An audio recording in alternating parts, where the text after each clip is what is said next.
And we are one of the co-hosts for this legislative water workshop. And I am here to first introduce our moderator for this morning's workshop, Michael Kern. He is a former Public Works Director and is now the city manager. And he just was told that he had to moderate, and that's part of his job. So he's only been doing his job for 6 months. So there's no pressure. I'm sure he'll do a fabulous job. Former Public Works Director for about 6 years, and now he's been at his new role for the 6 months. So I want to ask you all to help me welcome him, Michael Kern, as he will be moderating the workshop. But before I get started, I wanted to just mention that we are live streaming this workshop. As you know, the Assemblywoman represents 6 counties, so I think there is quite a bit of representation here from those counties. However, for those folks who were not able to attend, we are live streaming this through our website, through our Facebook page. So we're hoping that everyone will have the opportunity to see it. And then there are restrooms in the back towards on the left, right-hand side, your right-hand side. And then we also have some refreshments, so feel free to, this is an interactive discussion, so please feel free to move and help yourselves to some refreshments, and we're hoping to get you all out of here on time. So with all that said, I'd like to ask you all to join me in thanking Michael Kern for having this role. Thank you. Thank you. Good morning, everyone. Water everywhere, but none to drink. Waters that make Calistoga famous might be good for relaxing, but they're not very good for drinking. Since the city's incorporation in 1886, we relied solely on surface water. Phage Reservoir was built in 1886, and that served as the city's only water supply until the 30s, when Kimball Reservoir was constructed. And between those two, those were our primary supplies. Phage was taken offline in the 60s and replaced with some shallow groundwater wells, but those ultimately had to be abandoned because of high arsenic and manganese, leaving Kimball the only source of water for the community. In the mid-70s, the community leaders decided that without additional water supply, the community would not grow and we would not have any redundancy for our water supply. We then undertook the steps to become part of the State Water Project and ultimately connecting to the North Bay Aqueduct in the early 1980s. The North Bay Aqueduct brings water up from the Delta near Rio Vista. So for the present time, the city currently relies on the NBA water for about half of our water supply and then Kimball for the other half. With that little bit of local water history, I hope you enjoy the workshop. I'd like to introduce Councilmember Iris Lopez Ortega. And before she gets started, Tracy is sitting in the front row for all you presenters.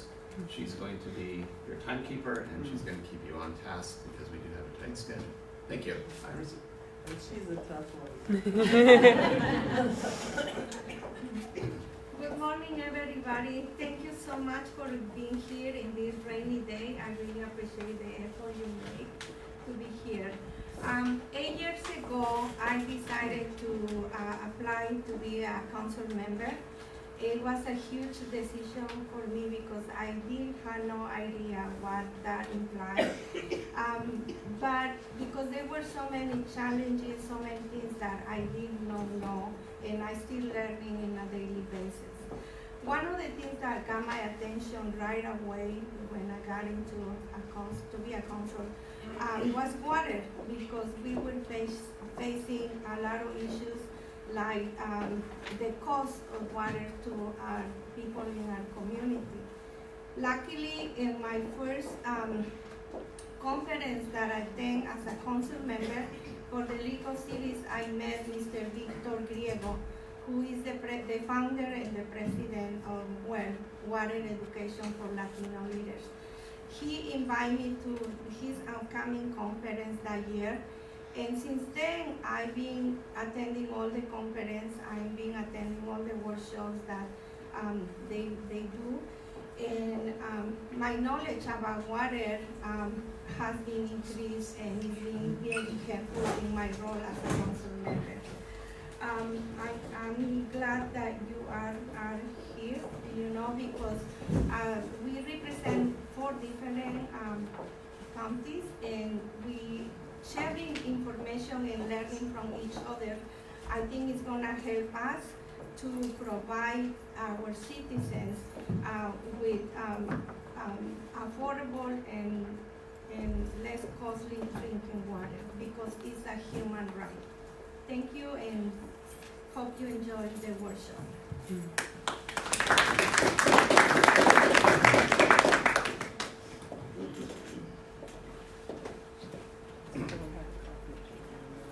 Thank you, Iris. Now I'd like to introduce our mayor, Chris Canning. Take it away, Chris. Thank you. Good morning, everyone. How are you? Good morning. Welcome to the crown of the Napa Valley. I love to say that when we have our neighboring cities. And I'm so happy to see so many from our neighboring cities, especially our city to the south, the mayor from St. Helena. Jeff, thank you for being here. First and foremost, I want to say thank you so much to Iris Lopez.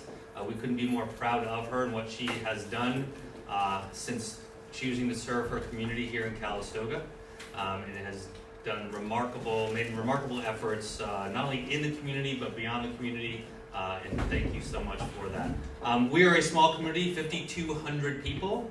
We will have more than 1.1 million visitors come through and visit us every year. We are a tourism-driven economy founded by the fact that we sit on top of a giant geothermal water source, which Mike gave reference to. We are a spa town. We are the spa town of the West, and we have been such since 1863 when we were founded by Sam Brandon. So we welcome everyone in here. We're happy to have you. I would normally apologize for the weather, but I will never, ever again apologize for having rain, considering the last several years that we've been through. A little bit more quickly about our community and why this organization is so important. While Napa County as a whole is about 33% Hispanic or Latino, Calistoga's population is 49%. It is an important part of our culture through every element, and to have greater representation for the Latino community is critical. And I wish and hope that eventually that Iris is joined up on our dais as a city council by more Latino representation. We should have at least 2, if not 3, in that community. And I know she's not allowed to leave. We have a pact until she finds others to replace her and represent our community. So thank you again all very much. I would love to stay, but as small city mayors, we have to have day jobs because you know how that goes. But thank you again. You're in for a great program, and have fun. And come back another time, friends, family, take in the mud bath, as I know some of our folks have. So have a great time. Thanks. Thank you, Chris. Chris Canning, ladies and gentlemen. Now I'd like to introduce Diane Dillon. She is our district supervisor. Diane, please. Thank you, City Manager Kern. It's a delight to be here, and it's a delight to see all of you here. And like the mayor, I'm so proud of Council Member Lopez for taking this leadership role, and just so happy that she's gone down this path. I represent, as you all know, every county except San Francisco in the state of California has 5 supervisors divided so each county is divided into 5 districts. My district starts in the city of Napa and is everything north. So the significance of that is that in terms of groundwater basins, I'd say easily 80% of it is in my supervisor district. So I've been very involved in that effort. You'll hear more from Phil Miller, who's here on behalf of the county, on the panel talking about the Sustainable Groundwater Act and how it's impacted the county. But we have been doing things in Napa County since the 1960s in terms of careful land use zoning policies, in terms of groundwater monitoring, in terms of our permitting process, to make sure that our water basin was not overdrafted. And the only time that happened wasn't in the main basin, it was in an auxiliary basin out in the Coonsville area, and the minute it happened before I came on the Board of Supervisors, they ramped up, this is way before Sigma, they ramped up the ordinance and made it more restricted in that area to tap into groundwater for the purpose of making sure there was no more depletion and took further actions. We started a groundwater advisory committee that met for 3 years, 2011 to 2014. We have monitoring plans in place. We've been very proactive. So I'm very interested in this topic, and you'll hear more from Phil on it. And I'm happy that you're all here. And like Mayor Canning, unfortunately, I'm double booked today, so I won't be able to stay for the entire conference. But I really appreciate our assembly member hosting this and others. And thank you all for being here. And welcome to Upper Napa Valley.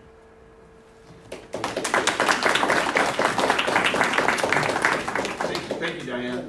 And I'd like to introduce Assemblymember Cecilia Aguiar Curry, who is primarily responsible for this workshop. Well, I don't know, our council member, I gotta hand it a lot to her.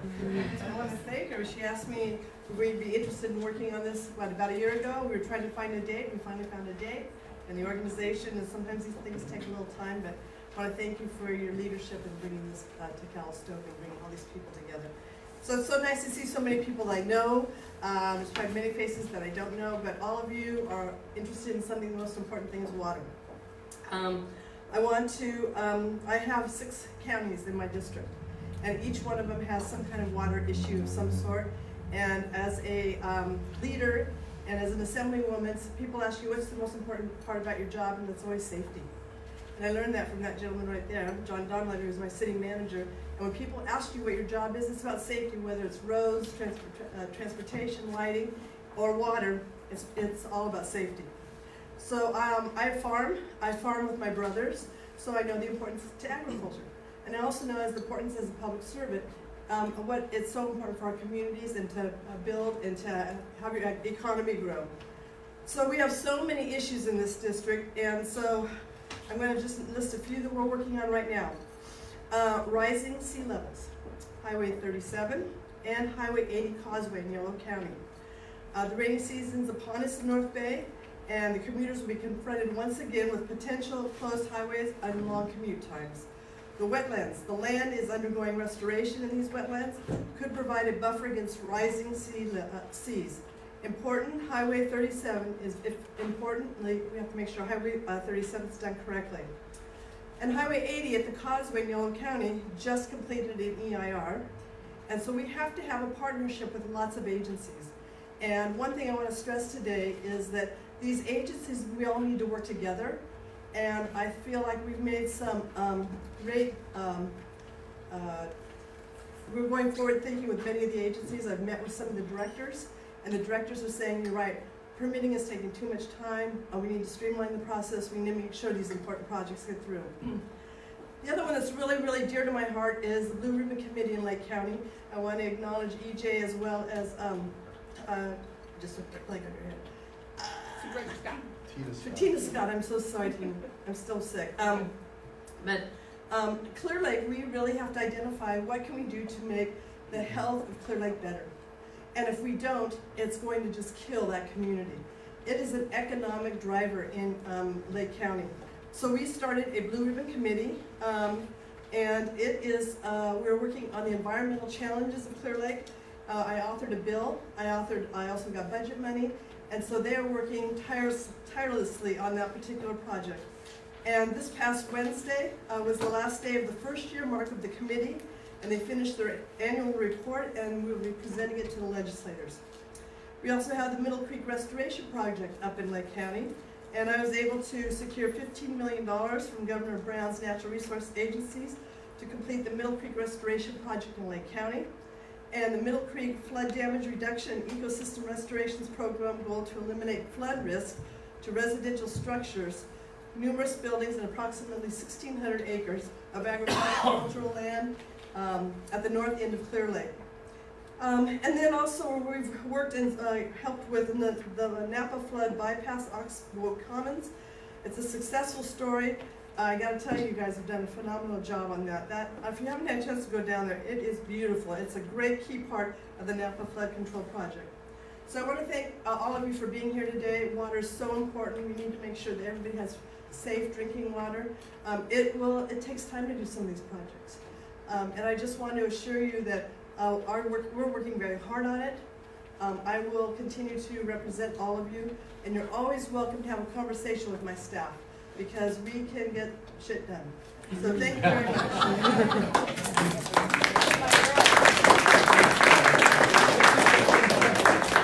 What we do. Direct and to the point, I like it. So now we're going to get into the speakers. Our first speaker is Dr. Sam Sandoval. He's an associate professor at UC Davis in the Department of Land, Air, and Water Resources. In this presentation, Dr. Sandoval will provide an overview of water resources and water quality throughout the region. Please help me welcome Dr. Sandoval. Hey, good morning. Buenos dias. Today I'm going to try to give you, try to make you knowledgeable of water in this region, and also try to make you a groundwater hydrologist in less than 15 minutes. So that's a good task. So where our water comes from? All the water comes from the environment. That's pretty much it. It comes from rain. So what you're seeing here, the colors, the warmer colors, it means that there is more moisture in the air. So this is moisture in the air on top of the ocean. What you're seeing here is what we call an atmospheric river. How many of you have heard about that term, atmospheric river? Okay, we have knowledgeables about it. So this is an atmospheric river, and basically it will bring a lot of moist. 60 to 70% of the rainfall that we have in California comes from atmospheric rivers. Basically, when this band of moisture hits the coastal range, the clouds will move up and it will deposit rain. It will get into the valley, and that's what we call the rain shadow. It will not rain. Then over here, if you have higher elevation, it will deposit rain and snow. Now, if you click in here, please, there is a video.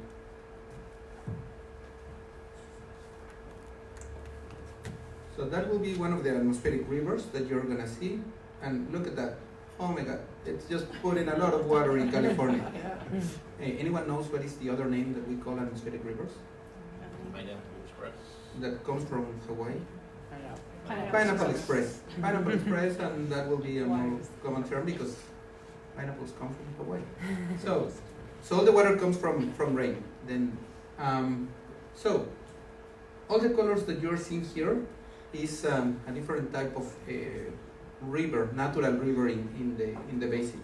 This is the Russian, Napa, Sonoma, Petaluma, and the Eel River.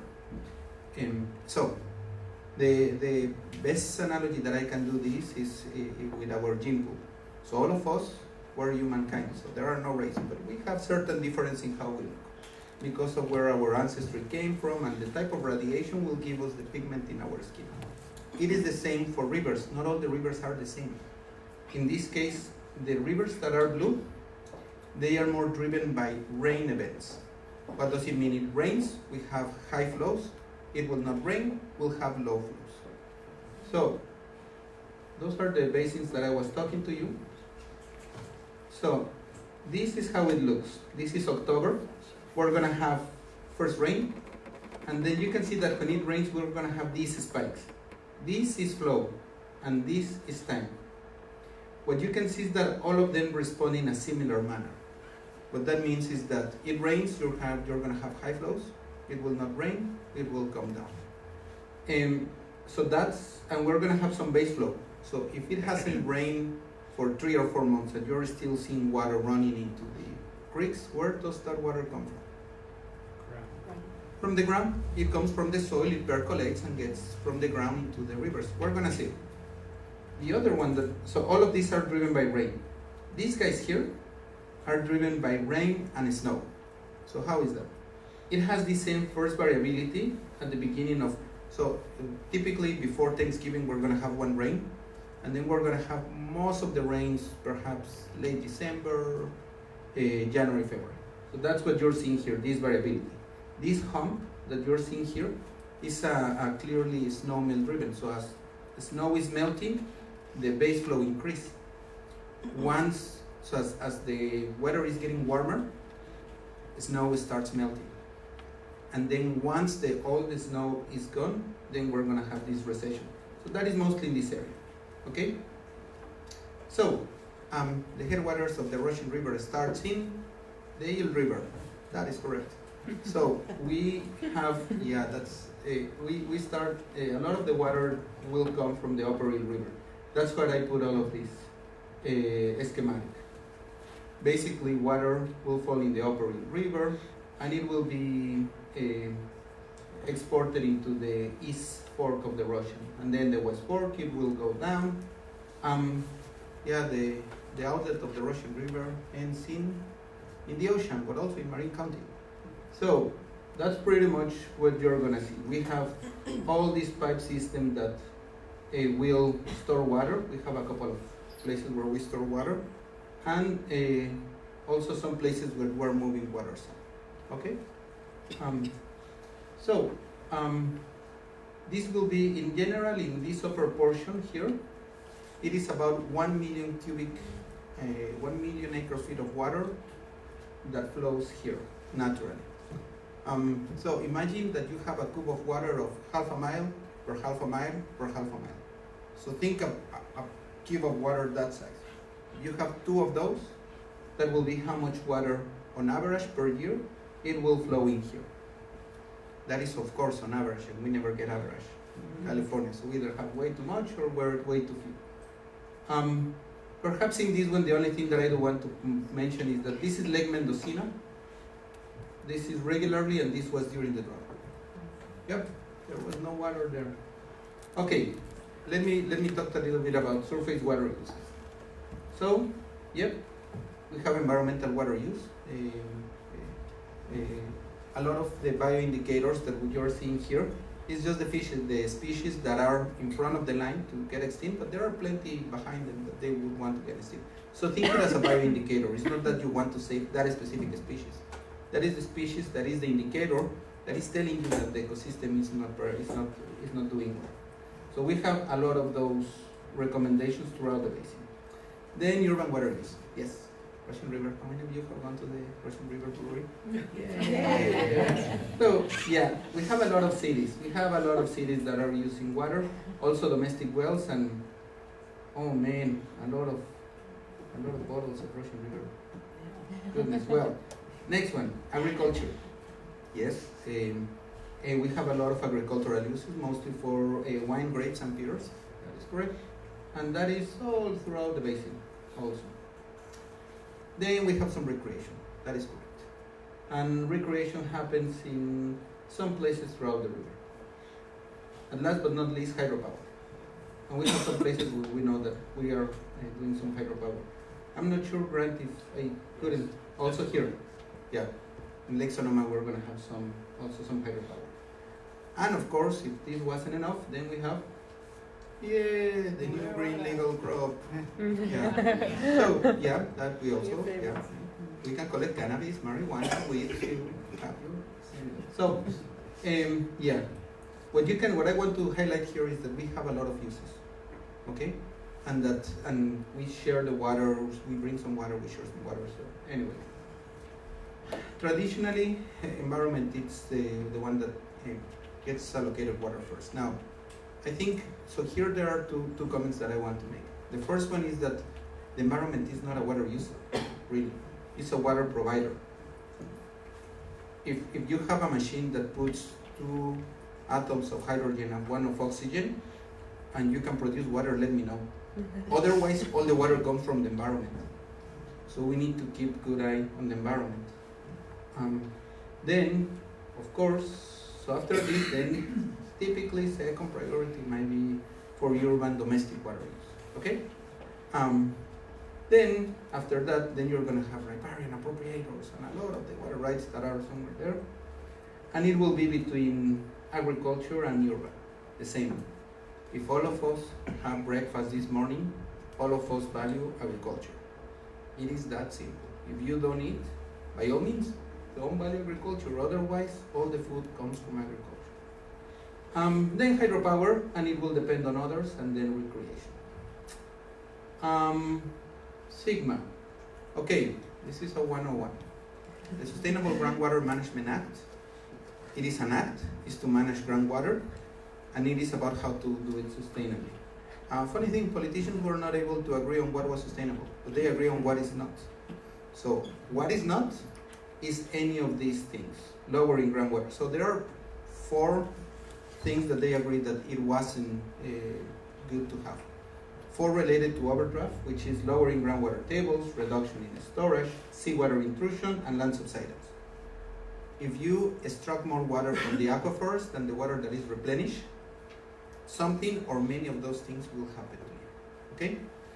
The other one will be degraded water quality, and this guy, surface water depletion, that you, by using a lot of groundwater, you're gonna be extracting water from the rivers that will be affecting other uses, which may be other water right holders downstream or the environment. So who is doing this? Groundwater agencies. And we have actually 4 in this area. Ukiah Valley, based in GSA, we have Santa Rosa Plains, Sonoma Valley, and Petaluma. So we have all of those that are formed locally here. They are doing some diagnostics, so evaluating if what I was telling you, how much water is going in, how much water is going out. And then they are making some plans and strategies to avoid any of these undesirable results. So, okay, I'll try to make this fast and dirty. So, what you're seeing here, so groundwater. If the water is in the ground, if the ground is surrounded by water, it's called groundwater. So that's rocket science term number 1. An aquifer is the container of the groundwater.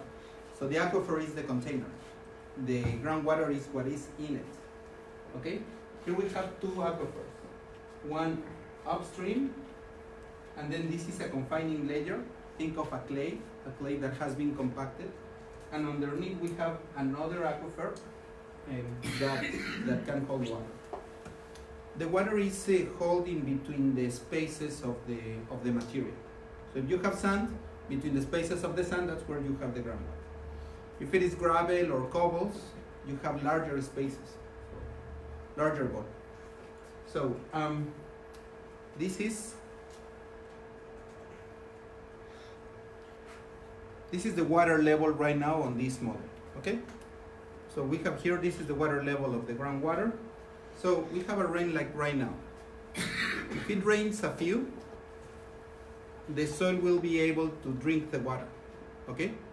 So the infiltration rate, the velocity of the rain, is smaller. The rainfall rate is smaller than the infiltration rate. So the soil can drink water faster than it rains. So it will be something like this. So yeah, all the water is going down. If I pour a lot of water, the soil will not have the capacity to drink all that water. So we're gonna have water flowing in the surface. We call that one surface runoff. So if I do that, we'll start having this water coming out. Can you see? Yeah. So think about that as when you're going into Thanksgiving. So if you're going to Thanksgiving, you start eating food at a certain rate. But then there is certain time that you cannot eat at that rate, so you have reached infiltration capacity. That's pretty much what is going on here. Okay, now, the water level also start increasing.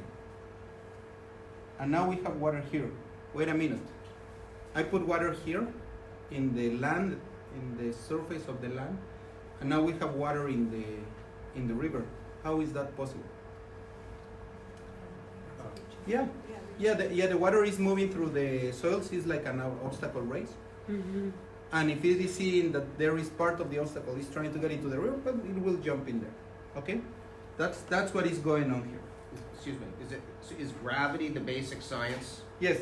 Okay. We have a DC becoming a groundwater hydrologist. Yeah, the main principle is that water will go down. Okay.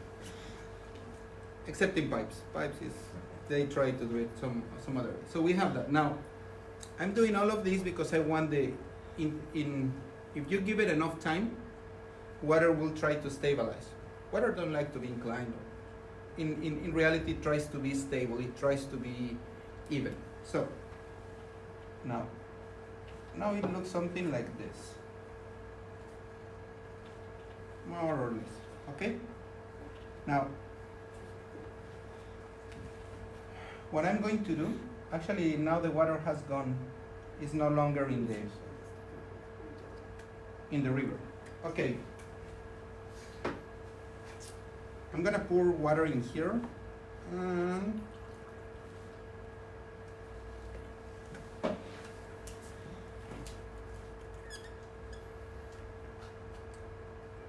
So now, water from the river will start recharging the aquifer.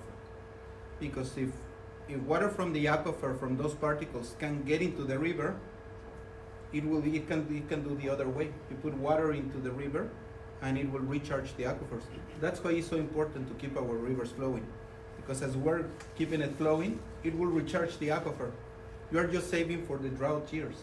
That is true. Now, as you can see here, this level has increased, has moved fast. This level is also increasing, but not as fast. Water moves in the difference, given that you have a difference in the head, in the elevation. This height compared to this height and the distance will give you a steeper slope. The same height that I was putting the water at a larger distance will give you a less steep slope. That's why water moves faster on one direction than the other. Okay? The other way that water, so that is what we call hydraulic gradients. Okay? Actually, let me put it in here. Okay. Now, the other thing that actually makes water move faster or slower is the soil. The soil, if it has a lot of space and is connected, will have higher velocity. We call it that conductivity, hydraulic conductivity. If it is not, it doesn't have that many pores, and water is not that connected, the pores are not connected, it will have a low conductivity. So that will be K. If you multiply those two, you get the velocity of water. That will be Darcy's velocity. Anyone know or have an idea why it's called Darcy's velocity? Who do you think found that velocity? Yeah, and you know he didn't have that much ego, so he decided to put.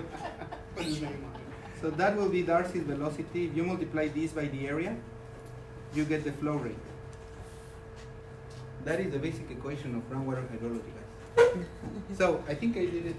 Oh, sorry, I went 2 minutes over. You did okay. Okay. So yeah, with that I'll step over. Please, if anyone later after this wants to come and play with the model, this is the way that you can actually see how water moves. Thank you.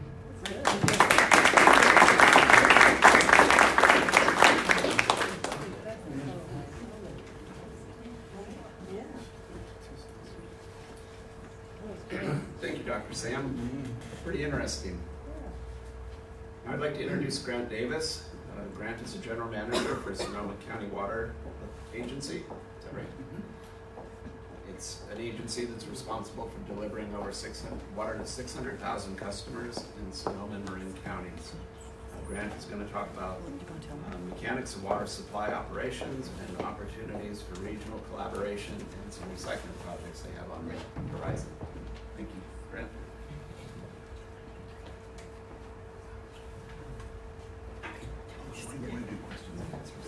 So, Sam, when you come back, we'll give you 5 minutes to answer some questions for some folks. Sorry about that. That's okay. Any questions? Will there be a homework set after this? Yeah, you know, that was the only joke that I forgot to say. Like, hey, everyone, write down all the terms. It's coming a quiz. Yeah. Can we get a copy of the PowerPoint? Yes. Oh, Is there a particular area in the Russian River basin that has more conductivity? Yes, mostly it's when when the rivers are leaving the hills, the foothills, and entering into the valley, that will be a high conductivity, and that's not necessary. That is not it's not a singularity of the Russian River. It happens in all the valleys. So think of this. Water is coming at a high slope. So when water is coming with a high slope, it's bringing a lot of sediment. Speaking gravels and sediment. When it enters the valley, it slows down. So it doesn't have the velocity to carry the sediment. What will it do? It will deposit in the foothills. We call it that alluvial fans. The shorter answer is that in any time that a river is leaving the hills, it deposits a lot of coarser sediment. That is a good way to put water in the ground. And that was Mother Nature.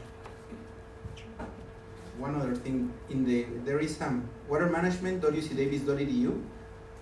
What I told you, you have videos in English and Spanish showing you how this works. So as you mentioned, the aquifer can feed into the river, and the reverse is true as well. The river can recharge the aquifer. So if contaminants enter the water in the river, they can actually get into the aquifer that way?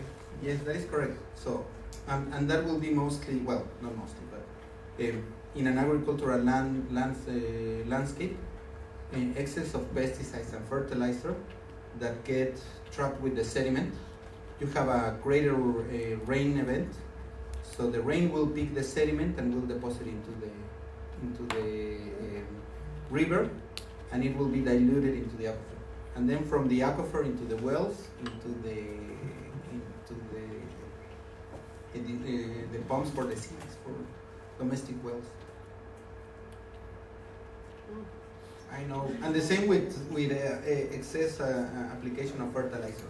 It dissolves, it gets into the aquifers, and it will end up into the rivers, or it will end up into the wells. So if there is one thing that I want you to remember about this, is that everything is connected. I didn't start extracting water, but we can also extract water. Is there anything to do to provide a barrier that helps, we could help the natural environment, so when the fertilizers and pesticides are going through, it doesn't have such a negative impact? So yes, we have you can put some native vegetation strips, so you can prevent all the sediment that actually runs into the drain, into the ditches. That will be one. Do not apply pesticides or fertilizers before an irrigation event. If you're applying an irrigation or rain event, so irrigation is a man-made rainfall event. We create the rain for the plants. So if you over apply, it will go down.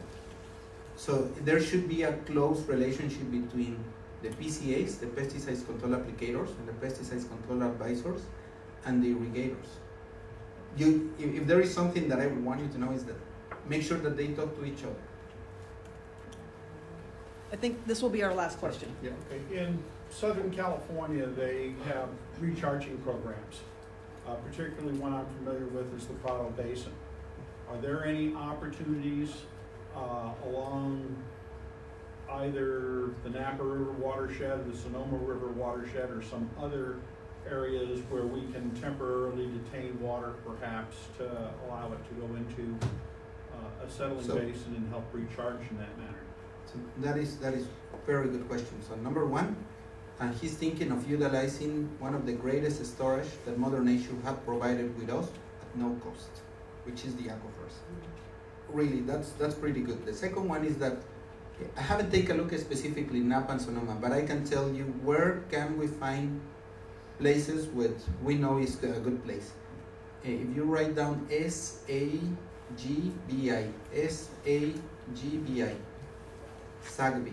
SAGBI, that one is a map of California where you can find places where there is good opportunities for putting water in the ground. Then the other part that is pretty good about this is that vines during winter they go dormant. So it's very good. They hold a lot. You can flood it and then start recharging water, and because they are sleeping, they will not care that much. So that's one of the benefits of being surrounded by water. Thank you. And there really is quiz today, so on the back of your agenda, there's a little worksheet that if you guys could be filling out, kind of gives us some feedback on how well the workshop is going. With that, I'll introduce Grant Davis. Grant, sir. So I guess now it's good afternoon. And, hard act to follow coming behind Sam. What a professor. He's one of the best classes at UC Davis. Has a lot of grad students that I think are going to be the next generation of water managers. So we need to encourage folks like that to continue working with us and others and solving some of the intractable issues that we face. I am the general manager of Sonoma Water. Yes, we were Sonoma County Water Agency. That's our legal name, but everyone's sort of shortening and condensing. We're Sonoma Water. Your neighbor to the west. I drove over Mark West Creek and Porter Creek, and we've been hammered by fires 2 and 3 years, and I can't help every time I take that corridor think about how we are all connected and how important public safety is. So I come from that bent for sure, as we're charged with stewarding our resources, but we are in a situation now where climate change has put a series of extreme weather events just about every year, and sometimes multiple events in a year. In fact, I can remember Joaquin and his colleagues being on top of Lake Mendocino, which I'll point to in a minute. It's actually the upper watershed. You saw the watershed of the Russian River. Sam had that pictured multiple times. So Lake Mendocino is our smaller of the 2 reservoirs that we co-manage with the Army Corps of Engineers. And then Governor Brown's first water task force was up on that reservoir. And it was very much the mud puddle that Sam showed. So that's a water manager's worst nightmare. We co-managed with the Corps of Engineers, and we were looking for a way to not get into that circumstance. So the other thing that Sam told you about earlier were atmospheric rivers, and I can't tell you how pleased I am to see that you are aware of that terminology, because 5 years ago, they were only Pineapple Express, and we feel the terminology of an atmospheric river, rivers in the sky, actually is a lot more descriptive of what we're dealing with. And so we've been trying to study those now for many, many years. In fact, the wonderful Assemblywoman is helpful last year and the year before, helping us get appropriations from California legislature through the governor to study the atmospheric rivers. There are forms of extreme weather events out in California. Basically, they're the equivalent of what hurricanes and nor'easters are on the East Coast. And my premise here is that we've got to get a better handle on when those atmospheric rivers are coming. Because in our case, they present 99% of the flooding, as well as the lack of an atmospheric river or when we have our droughts. So we've got to understand that phenomenon. Fortunately, we're getting better. The gentleman asked about Prado Dam in Orange County. We're very familiar with that because that's our second dam that we're focusing in on right now. And what they're trying to do is use forecast-informed reservoir operations, the understanding of forecasts, to time their releases with the Corps of Engineers so that they can take advantage and slow the volume down and park it into the ground. Because one thing that Sam pointed out there is it does take time to get water once it's put on the surface into the ground, and that's the challenge. So water managers across the state increasingly are going to be faced with figuring out how the connection between surface water and groundwater are related. And I didn't put that a lot in my slides, but I did want to commend Sam for doing that because we have 3 basins. He showed you yours: Santa Rosa, Petaluma, and Sonoma. And our Sonoma basin was all voluntary. Years ago, it was started over 5 or 6 years ago. And California took a courageous step by the Sustainable Groundwater Management Act in 2014. And that is a game changer. That means we all, in high and medium and priority basins, are charged with figuring out how to have a sustainable groundwater basin. Map them, define them, get the governance structure in place that can actually manage this. And it's in everyone's interest that we actually do manage our basins and don't have the largest straw going deepest being the indicator of the health of a region. That can no longer be a way to manage. That's not sustainable. So this is our system. We have the Russian River. Lake Sonoma is our larger reservoir. I've got 2 that mentioned there.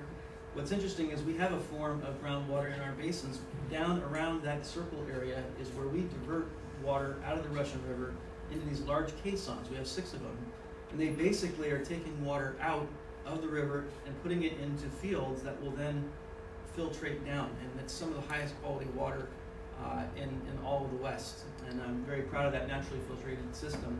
In fact, I do have the ability, some will take umbrage at this, but I do think it's nice to come into the second best wine growing region in California after Sonoma. Last time I did that, I got thrown out. So I know you can There's a healthy dialogue there, right? And I'll get out of here all alive. I think we're just jealous, actually. Now we have some premium wine, I gotta tell you. I did want to throw this out because increasingly, and the Assemblywoman knows this, we work very closely with the Assemblywoman. I want to commend her and her staff. When you're looking at resources and how to balance competing needs, it's very competitive there, and she does a great job for this region.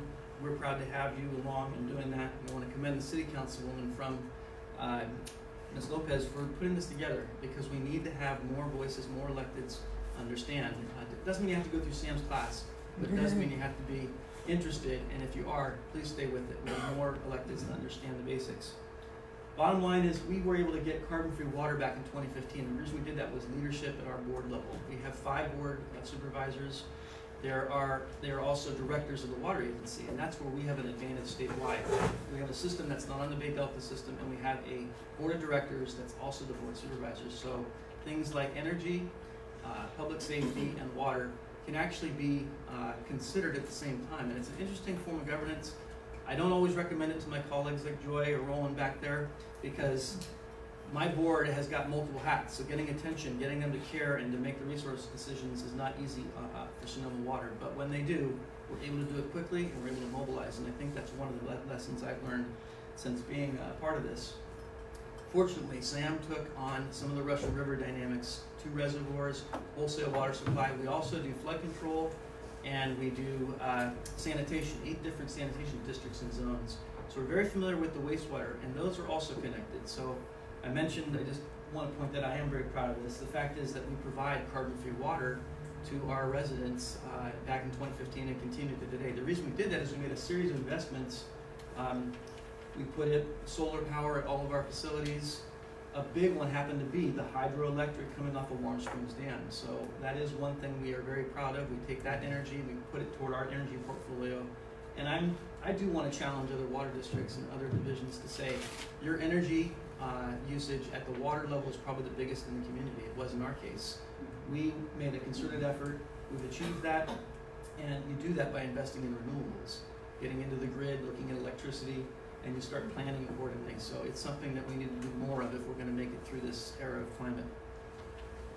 So what I came to talk about is the partnership that we've worked with over the years. Sonoma and Marin and Napa in our region, something called the North Bay Water Reuse Authority. There's also the North Bay Watershed Association. So elected, some of them are in this room, are part of meeting on a regular basis and looking at this region as a larger whole. So it's not just Sonoma County and the Russian River, it's Marin County down to the southwest, and Napa on the east, and increasingly Roland now part of Solano County. I believe that this region sticking together and working together is going to do better in the long run. I've felt that ever since I got involved in this and working in the legislature. We're competing in some ways, even with our colleagues in the Bay Area. Is that the truth? It is, right? You're looking at available dollars, trying to leverage federal dollars, trying to make projects work, your local utility dollars to leverage. What we've done for the last 15 years is work on recycled water, and there are some wonderful projects that have come out of that, and there's more to come. Basically, since that time, these 11 member agencies, including the County of Napa, City of Napa, and the others I mentioned, are working together, and we've had over $31 million of federal and state dollars to match our $100 million worth of projects. These are recycled water projects that form the area, and you've had many going up to the hospital. The one I like to focus is right here. It's our Sonoma Valley Sanitation District plant. It basically provided purple pipe recycled water from our Sonoma Valley plant through the Caneros region and out into what is a very degraded Napa-Sonoma Marsh segment. It's about 600 acres up in the north of the Caneros of that Napa Marsh complex. Over the years, this took a lot of planning, a lot of coordination. I'm always grateful to Marin and Napa for helping us put this forward. We were basically able to build 8 miles of purple pipe from our sanitation plant out to this section to dilute these bittern ponds that are down there. These are fairly saline circumstances, and they need a lot of water over time to get to background levels to the bay. And a combination of factors allowed us to solve this, and now for probably the next 10 years we'll be continuing to bring that back and to restore that habitat function. But what it does for us in Sonoma is we're offsetting potable water supply by providing recycled water to agriculture. They then are not taking potable water, and that is how we're extending our water supplies. So the theory there is If you are able to diversify your portfolio and come up with different ways, recycled water when it's available in places that it's appropriate, you can extend your supply, and I think that's also in our future. So basically, you're talking about this region committing to efficiencies first, use the amount of water you can get with and treat it accordingly as a very important resource. You're looking at making sure that you are not having to transport water as far. Again, this big energy usage that's in there. Recycled water does take a lot to actually treat, and so you're looking at the right locations. Increasingly, I didn't put it on here, but I think that we're going to be in Napa and elsewhere. You've already heard that Valley Water just this week down in Santa Clara commit to more of a one water approach, where you're taking wastewater and treating it to a high level to actually become ultimately potable drinking water. That's happening all over the state, and we have a choice to make. We aren't there yet because we've got supplies, but we could be. We might be faced with having to build treatment plants that are capable of taking that water and reusing it multiple times. So I wanted to just close by saying in rapid fire that I'm very delighted to be here. I believe that the coordination that we've established in this region in the San Pablo Bay is a model for others. It's proven successful. And if you have any doubts, please hearken back to what you heard about the ability to solve these complex equations, to work with groundwater tables, to take our surface supplies, extend them further. We have to be better off and more articulate and more innovative than the rest of the state, quite frankly, and that's what you're seeing here. Bill's coming up right next. We worked with him on this, the flood control project. That is a model. I love that project. It's one of the pillars of the region. It put very likely the Army Corps on notice that you've got to do better. The old way of doing business, channelizing these corridors, is not going to work anymore. You've got to be more integrated, and Napa County can take great pride in that. So thanks for letting me be here today. Thank you, Grant. Anybody have any questions for Grant? Yes. Is there any hope that California could lead the United States in gray water for household consumption, gray water use, the way the rest of the developed countries in Europe, for example, operate? I wouldn't rule it out, but that would take a concerted effort. That would take probably further restrictions on supply and a commitment. I think I'm seeing it in smaller communities. You're looking at rainwater catchment. Sonoma County's actually made rainwater catchment eligible for on-bill financing and putting it on your property tax and paying it over term through our energy independence program. It can happen, but we're a long way off. But it's the type of thing where you want to use gray water and not be using good, clean, portable water for someone who doesn't need it. Oh, I was just going to thank you very much for mentioning regionalization and collaboration, because the funding that the state will be offering are those that are doing regionalization. They want to know you're working more as a group and not just individual silo projects. So just as a heads up, if you're trying to figure out how to do something, start doing some work with other communities. That's where the funding is going to be. And also take some tours that you guys have. I've been on a couple of them and I'm blown away. They're the best. Well, you also came down to San Diego, UC San Diego Scripps Institute, for studying the atmospheric programs. Thank you for that, because you're aware of how important it is now. Your support on that means we're going to get resources to make sure we understand that phenomenon. It's so important, because if we can do what Orange County's trying to do at Mendocino, I'd love to do what Sam was just talking about. Take water out of the reservoir. We're trying to release it earlier when these big events are coming. As water gets released earlier, parked into the ground below your reservoir to make room for flood control space. That is a game changer. I think we could do that with the right tools in the years to come. How can we educate the community to be able to catch rainwater when we have these natural irrigation events? You know what? It's a great question, and I think folks in this room are going to be thinking about that. It is a tool. It's an important one, and if you do it in concert, maybe incentivize it. Where I would do pilot projects are wonderful. We took that on some of our river systems that have endangered fish. So those smaller communities have large rainwater catchment that takes water when it's available and holds it. And then, in particular, I give the ag community a lot of credit. They've been piloting some of these projects, holding water back for the summertime when fish need it. So I think Napa could really take some leadership there, and I'm sure you can put some projects in the ground and help. Okay. Thank you. Thank you, Grant. So So before I introduce the next speaker, we're going to take about a 5-minute break. There's lunch in the back. And you could I'll get your lunch and then come back to your seat, and then we'll start in about 5 or 6 minutes. Okay?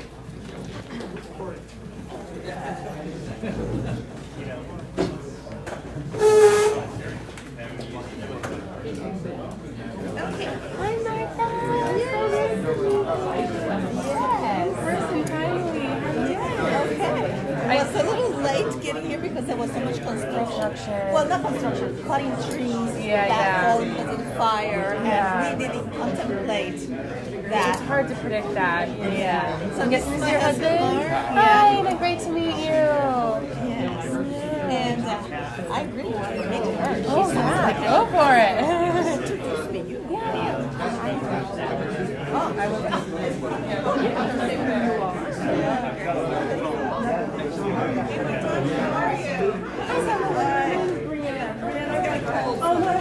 I had a call for a long time.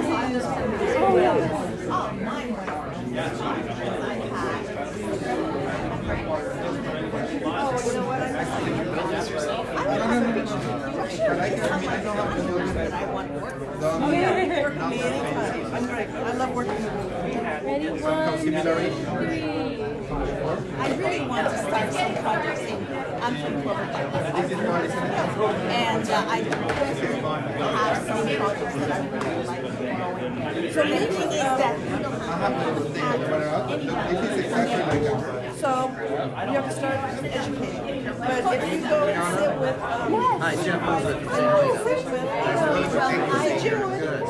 And I can't remember where you're based. James Goldberg is my Okay. So I can let them Good, okay. I lived in Los Angeles for many years, and then came back. I grew up in St. Louis, and spent about 20 years in Los Angeles. So I know that area, and then came back up here. Yeah,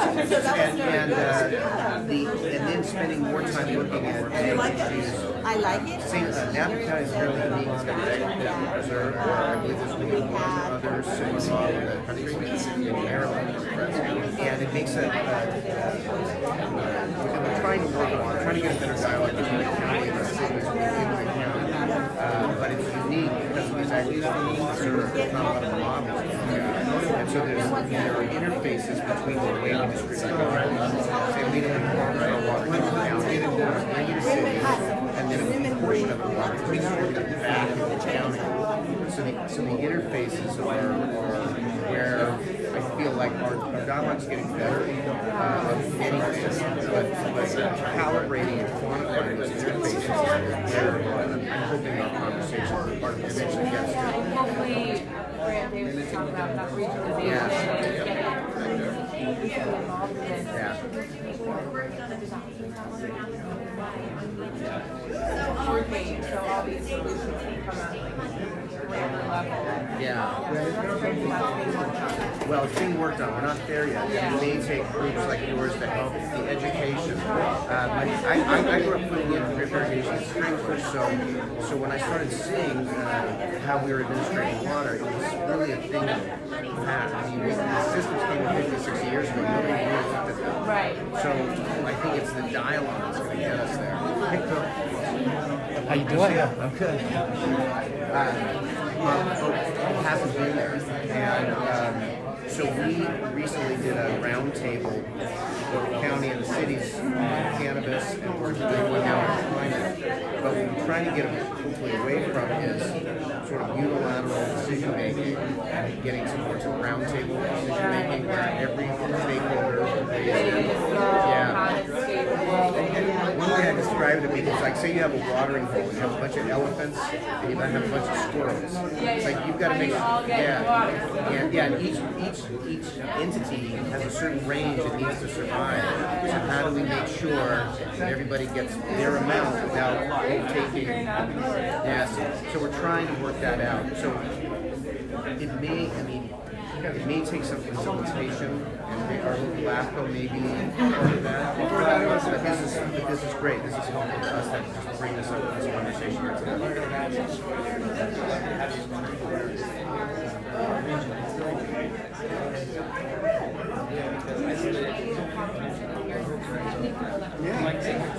Oh, it's together. That's what I like about it. It's very This year's been I definitely think They're model and wonderful management right now and good partners. So, but if you can bring some of that, I've been welcoming good stuff.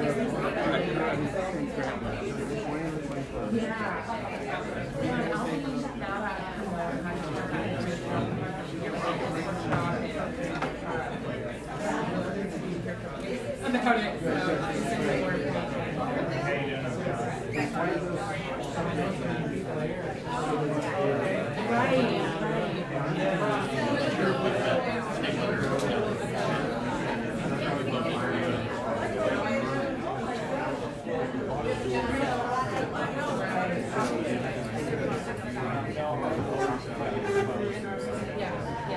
Yeah. Try to use because you gotta get those takeaways from the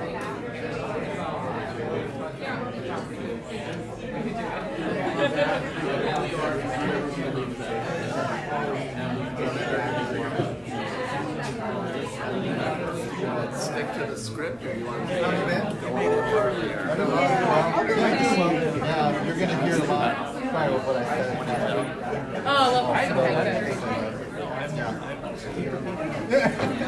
It's gonna be more like the context of the fact that people were built that way.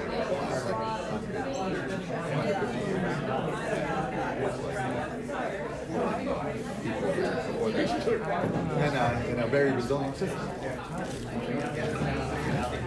What's that? Sorry about my coffee. Oh, that's all right.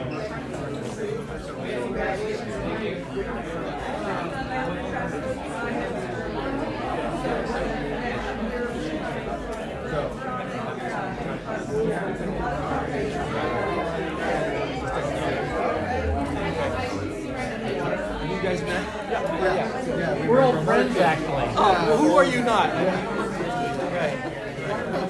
No, I've been. Sorry, no dollars. We do have dollars, actually. That's all right. You know, we have a lot of dollars. Yeah. You don't have your card. I need to get one of those ones. That's going to be retiring in January.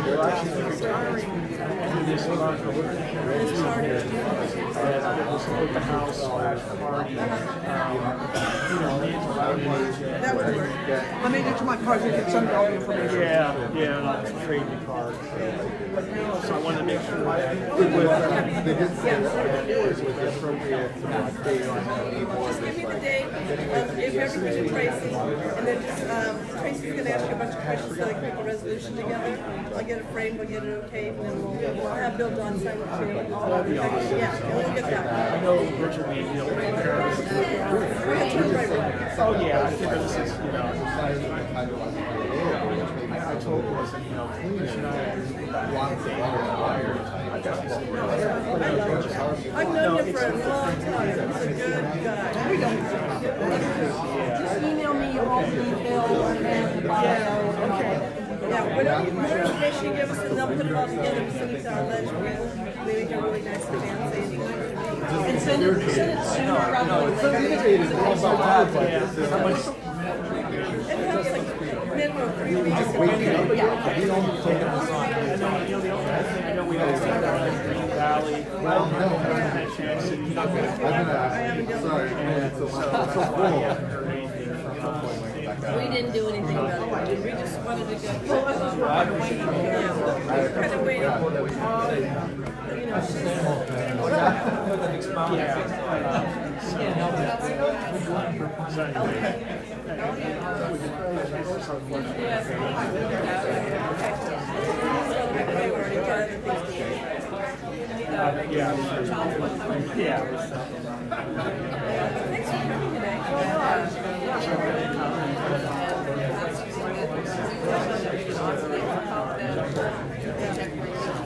We've done really well. We've got a lot of money for our area. Like rivers thing. That was huge. And no one thought that the governor would sign up on these budget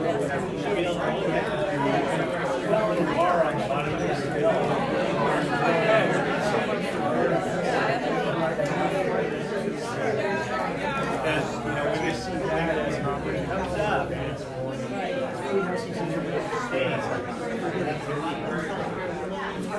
That's not. Yeah. Hey, have you been in touch with Triple Alfred? No, it happened. They mixed up his prescriptions, and he didn't know where he was. Yeah, and he was. They didn't tell him to get off of one of them, and he got on one of them, and he was a mess.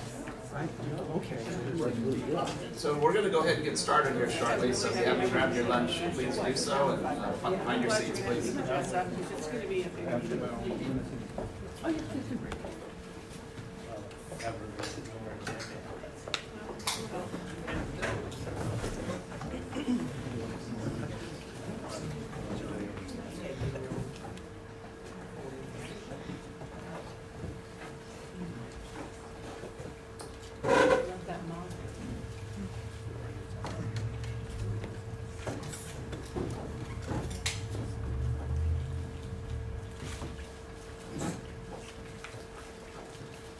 Okay, I'd like to introduce Phil Miller.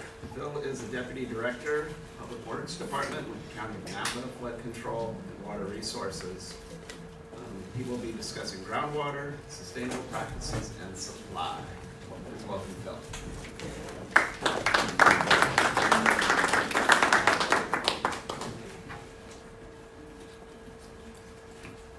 Good afternoon. I was mentioning earlier when in one of our conversations that I know so many people here, and I feel like I'm preaching to the choir when I do this thing.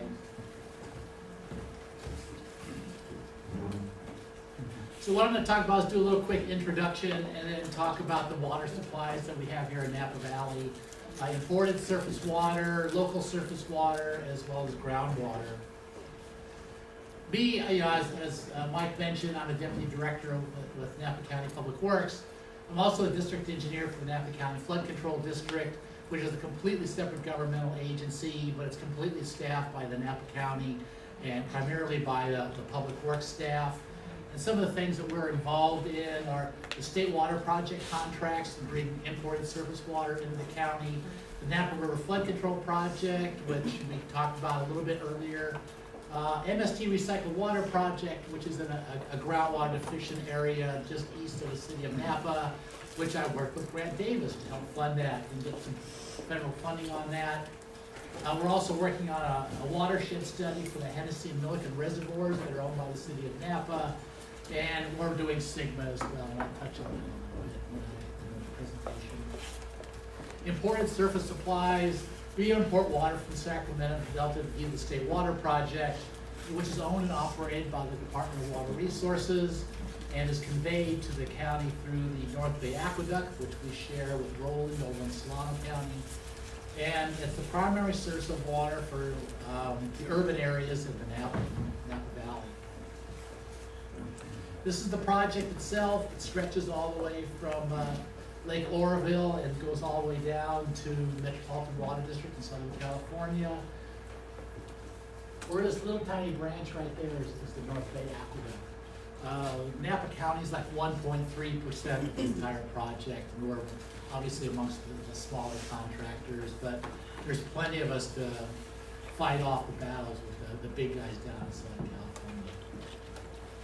These are all the contractors, which stretching from Pumas all the way down to Metropolitan Water District. It's a statewide organization, a gigantic utility. Relationships. The Department of Water Resources is the contracting agency with us through the Napa County Flood Control District. Then I have subcontracts with the City of American Canyon, City of Calistoga, and City of Napa. And then St. Helena and Yountville have the ability to obtain water from the City of Napa under contract should they choose to. Local surface supplies. Calistoga has Kimball Reservoir, St. Helena, Bell Canyon Reservoir, Napa, Lake Hennessy, and Milliken Reservoir, and Yountville has Rector Reservoir, which they use through the veterans, have access to through the veterans home. These are dams on tributaries to the Napa River that form these reservoirs. The yields are limited by their water rights and their permits and weather, how much water falls. Each one has a water treatment plant of their own, and that supplements the imported water supplies that comes into the cities, and it provides additional reliability in times of drought. Groundwater is the primary supply for agriculture and rural residential, primarily within the unincorporated areas.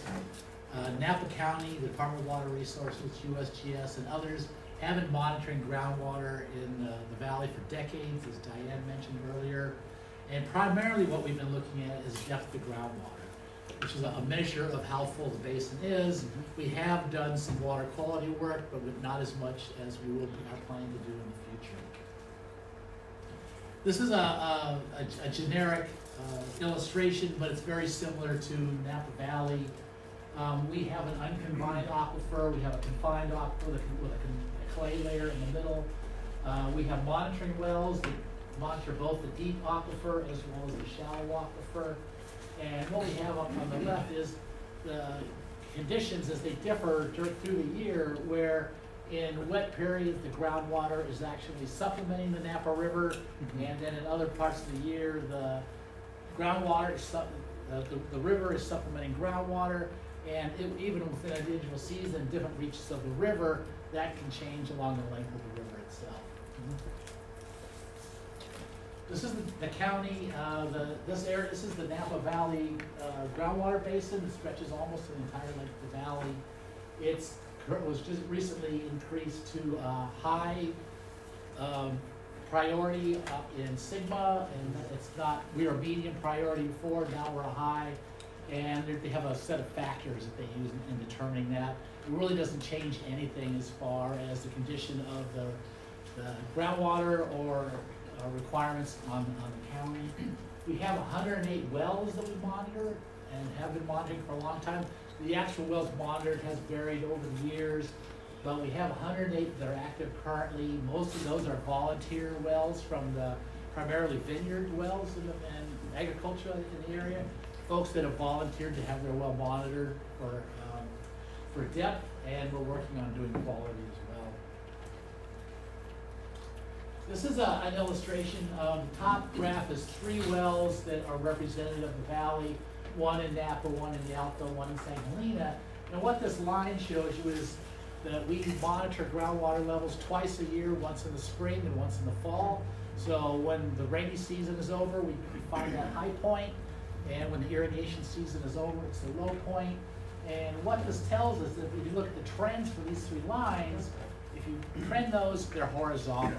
That's what you want to see. The basin is not, levels are not declining, they're stable, and they have been since the 50s. The pink bars represent drought periods, and you'll see that following a drought, the aquifer bounces right back, comes right back to where it was, and we're very fortunate to have that situation occur. This is basically a dashboard for Sigma. These are all the things you don't want to have happen. Napa Valley, we check the box on all these. We don't have any of these issues. As I just said, groundwater levels are static. We don't have water quality degradation. We have no subsidence. We have no reduction in storage, like you'll see in the Central Valley, where the subsidence is actually compacting the groundwater basin. So we don't have seawater intrusion in the valley. And the one we keep an eye on is depletion of surface water. We're sensitive to that interaction between surface water and groundwater, and actually drilled 5 wells. We got a grant from the Department of Water Resources a few years ago. We drilled 5 dedicated monitoring wells along the river that are set up to monitor shallow groundwater as well as deep groundwater, all in the same hole. And so those are readily adjacent to the river, so we know with the shallow groundwater, we're actually seeing what's happening with the river, and we can also see what's happening in the deep aquifer beneath it. So we can understand the relationship between those 2. Takeaways from this: Napa Valley has a water supply portfolio. Even as the governor in his recent message said we need to have a portfolio, Napa Valley's got one. The valley is very fortunate position on water supply for the most part. We don't have competition between our urban interests, who are on imported surface water, and agriculture, which is primarily on groundwater. And it could have happened very differently, because if they had not built the North Bay Aqueduct, we would have had competition, because groundwater would have been the only source of water in the valley, and your urban areas and the agricultural areas would have been competing for that water. So it's really become a happy medium in the valley. And with that, I'll be happy to answer the questions. What's in your portfolio? It's the North Bay Aqueduct and our surface water supplies that are local and our groundwater supply, which is very plentiful. So we have three basic elements to our water supply. So why did your groundwater basin get moved into the high priority category under SIGMA? It looks at population, and one of the reasons it was a medium in the first place, even though we've demonstrated that sustainability with the horizontal line, they look at the population served, how important is the groundwater basin to the local economy, it supports our agriculture, so yes, it's extremely important. Those are the factors that drove the priority rating as opposed to it being a problem. So that moves you into like a basin adjudication? No, Okay. it's just, actually the requirements between a high and a medium are exactly the same. It just demonstrates the importance of the groundwater basin to the area. So North Bay Aqueduct has been a concern of mine for quite some time, and I know that they're looking to improve the aqueduct. Are you at the table? Are you being represented at the table, and do you feel like your questions being answered along the way? Yeah, I mean, what you're talking about is the alternate intake project. And just for those who don't know, there's a project we've done the EIR on it. Essentially, what it would do is take the intake for the North Bay Aqueduct is in a place called the Barker Slough. It's not on the Sacramento River, it's internal to the north end of the delta, and it's a big ditch. And basically, Barker Slough runs backwards to feed the Barker Slough pump station there. And the water quality is not great. Whose ever idea it was to put our intake there wasn't thinking of water quality at the time. It looks very similar to mud. So because of the water quality issues, a project was proposed to move the intake to the Sacramento River at a different location where we would get the same quality of water that the other contractors do. As I said, the preliminary engineering on that's been done, and the EIR is done and is basically on hold at the moment. The big problem we have with that project is it's about $600 million. And the contractors along the way just cannot handle the bill on their own. With Roland's staff, we've looked at that, and if we were to get 50% grant money and 50% local funds, it would drive water rates up dramatically within the valley. We've tried to get it included in the tunnel project as, well, as long as you're doing that, why don't you do this too? What's $600 million when you're spending $17 billion? And we didn't get any support from any of the other contractors to do that. So we're still trying to drive that home. Joy. I would add to that the environmental, just phrased a different way, the environmental work that's going along with the tunnels conveyance project is focusing on their purchasing land. Solano County Water Agency has made one purchase in that area, but they're basically purchasing land all around there and flooding that area for wetlands and mitigation areas. That is immediately adjacent to our intake. So, as I explained to, maybe Sammy would come up with this himself, but they're basically building little huts for Delta smelt, which are endangered species. That's right near our intake. That's gonna have impacts on how and when we can import water into Napa that we use for our daily drinking supply. So that's really the concern, is over the time frames of we need water throughout the year, and now we're gonna be restricted seasonally due to these elements that are being brought in, I won't say artificially, but they're being, through other mitigations, they're impacting where we have been for a long time. And we've been working really closely with Solano on that. We share those issues. Is there progress with mapping existing wells within city limits in our different, from Calistoga, Santa Elena, beyond Napa, American Canyon? Do we know how many existing wells, private wells, as opposed to city? Yes. I mean, within the entire database, I'm trying to remember how many wells there are. It's thousands within the valley. And our Little from Scalamini, our consultants, have gathered as much information as possible from every source available. There's a huge database that the state maintains, as well as the county's database of well permits. If there's a well we've missed, it's because it's not documented. I have a question about our intake there in Barker Slough. I read something today that by 2030, sea level quite likely will be 1 foot higher than what it is right now, and by 2100, the estimates are anywhere from 7 additional feet to 10 additional feet. Nobody seems to really understand where it's going to be. But how is that going to impact our straw that we have down in the delta? We're actually, sort of fortunate in that the project itself is required to release a certain amount of water to drive salinity back into the San Francisco Bay.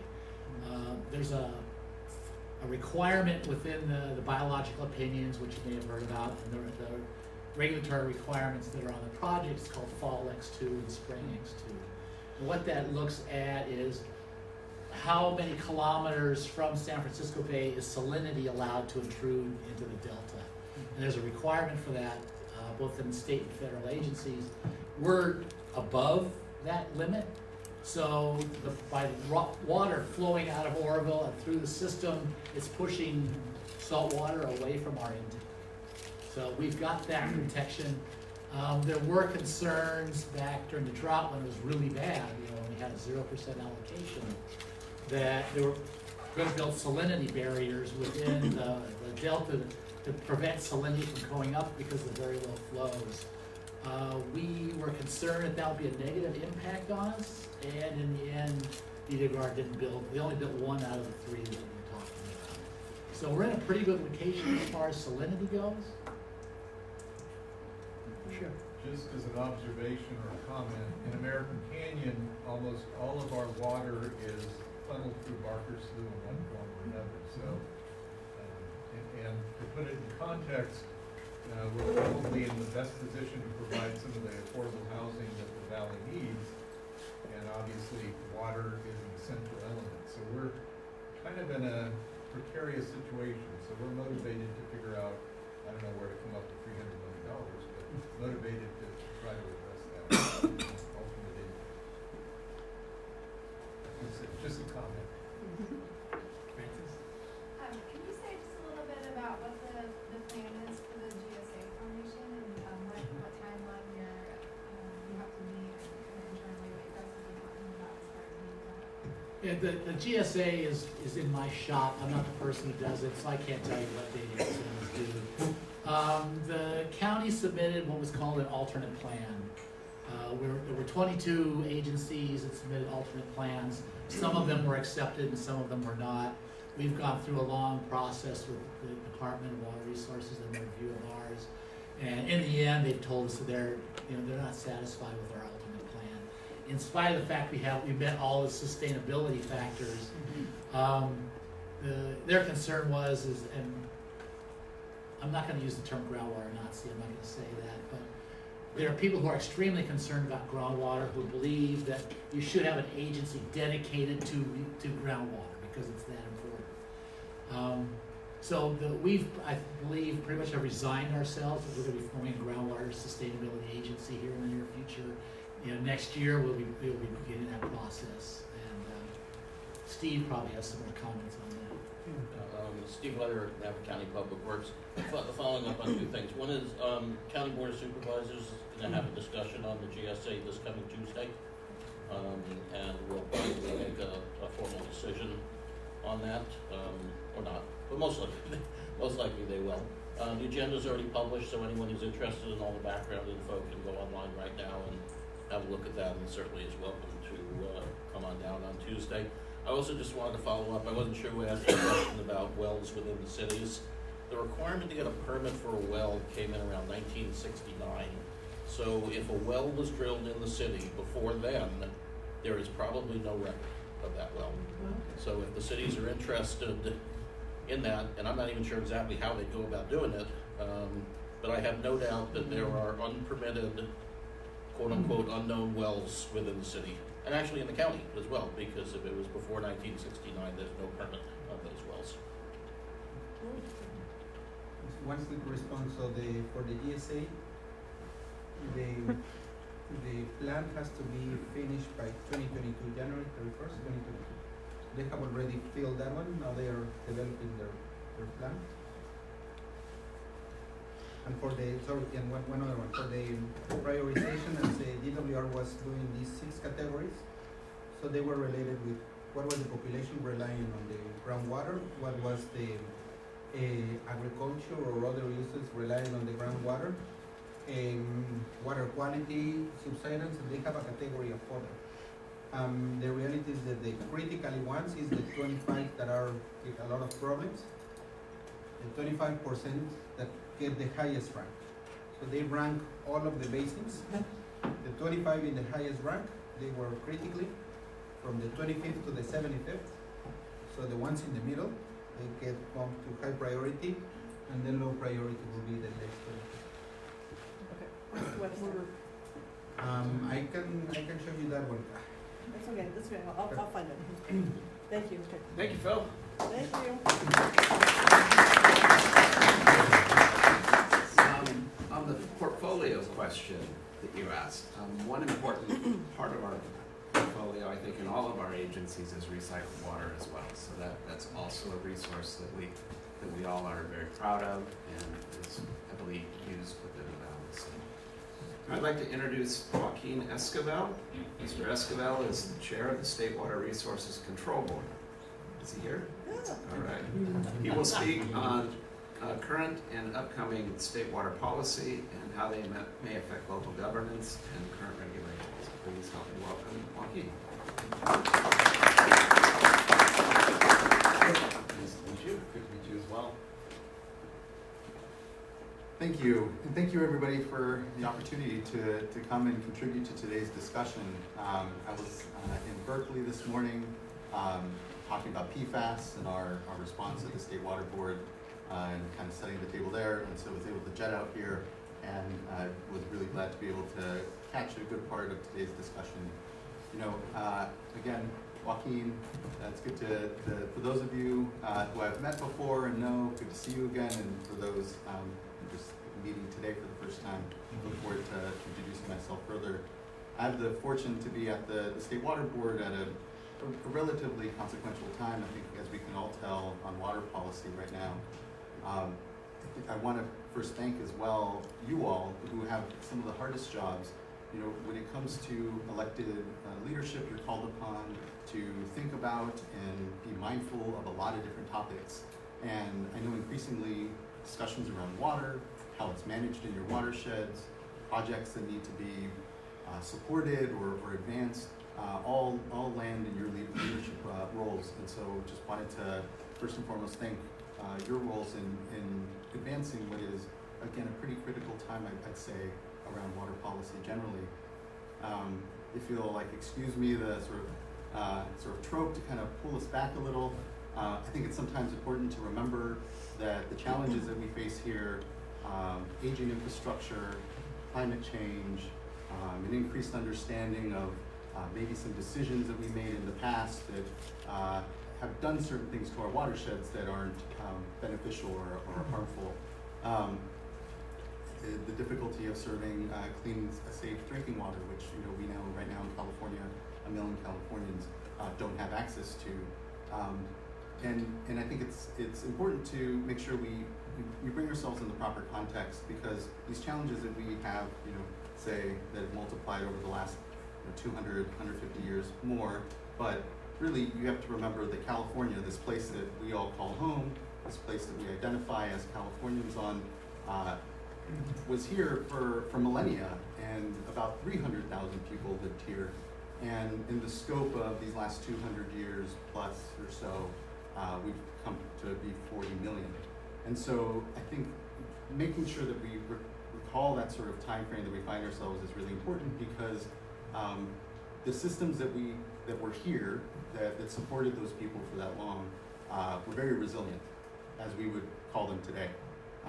The water system in California particularly, which housed about a third of all the Native American population in the United States, stored a snowpack that slowly trickled down into an incredible Eden of a valley.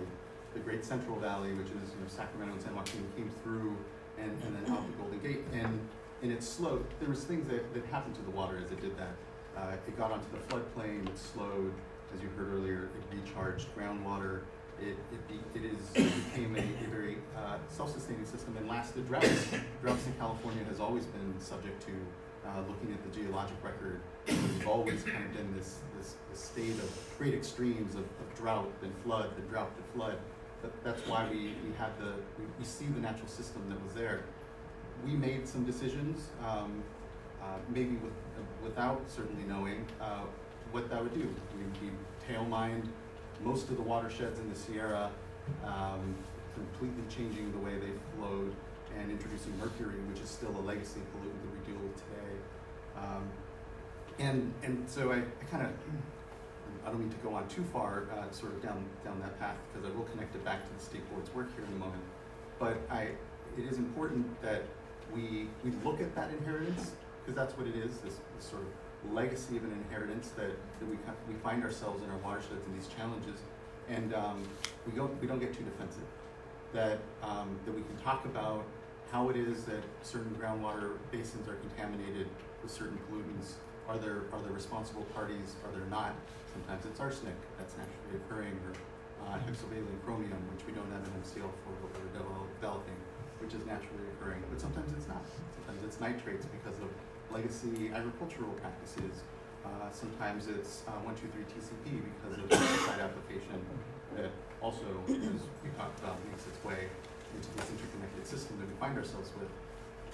And so, in response to all that, the state of California, as we've slowly developed ourselves, did a series of things. In 1914, they developed a water rights office to begin to, we talked about unpermitted wells currently, that prior to 1963, you could, literally just you didn't have to tell anyone you were going to drill a well.